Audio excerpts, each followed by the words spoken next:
আজকে 21শে ফেব্রুয়ারি উপলক্ষে আমি যখন ফুল দিতে গেলাম 12টা 1 মিনিটে ফুল দেওয়ার কথা এবং ওয়ারেন্ট অফ প্রেসিডেন্ট অনুযায়ী আমি সবচেয়ে আগে ফুল দেব নির্বাচিত সংসদ সদস্য হিসেবে। কিন্তু আনফরচুনেটলি দেখা গেল বিএনপির কিছু লোক তারা সেখানে রীতিমতো হামলা চালায়, আমার নেতাকর্মীদের উপরে হামলা চালায়, আমাকে এক পাশে মানে ধাক্কা দিয়ে ফেলে দেওয়ার মতন অবস্থা তৈরি হয়। আমি এটুকুই বলবো যে দীর্ঘ 17 বছর পর বিএনপি রাষ্ট্র পরিচালনার দায়িত্বে এসছে।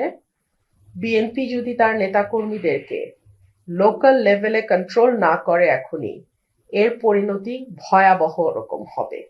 এবং যেহেতু দীর্ঘ 15 বছর একটা লম্বা সময় বিএনপির নেতাকর্মীরা নানানভাবে চাপে ছিল, লুকিয়ে থাকতে বাধ্য হয়েছে, তারা যখন এরকম একটা ভয়ঙ্কর হিংস্রতা নিয়ে পলিটিক্যাল পদের ব্যবহার করার চেষ্টা করে, এটা আমার মনে হয় দলের উঁচু পর্যায় থেকে বিষয়টি মনিটর করা এবং তাৎক্ষণিক ব্যবস্থা নেওয়া না হলে এটা দলের জন্য ভীষণ ক্ষতিকর হবে। সরকারের ভাবমূর্তিও ক্ষুণ্ণ হবে। সরকার মাত্রই এসছে, আমি আশা করব যে বিএনপি সরকার এবং দল হিসেবে এই ধরনের উচ্ছৃঙ্খল নেতা কর্মীদের ব্যাপারে তড়িৎ ব্যবস্থা নেবে।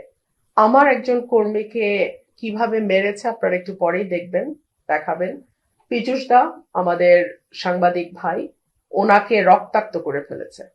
সো বিএনপি কে এখনই যদি নিজেদের কন্ট্রোল না করে বিএনপি, এর পরিণতি ভয়াবহ হবে, আমি এটুকুই বলবো। এটা একেবারে পূর্ব পরিকল্পিত হামলা এবং উপজেলার নেতারা, এবং সেখানে কিন্তু উপজেলার প্রেসিডেন্ট সেক্রেটারি ছিল না, আমরা কিন্তু উপজেলা প্রেসিডেন্ট সেক্রেটারিকে দেখি নাই।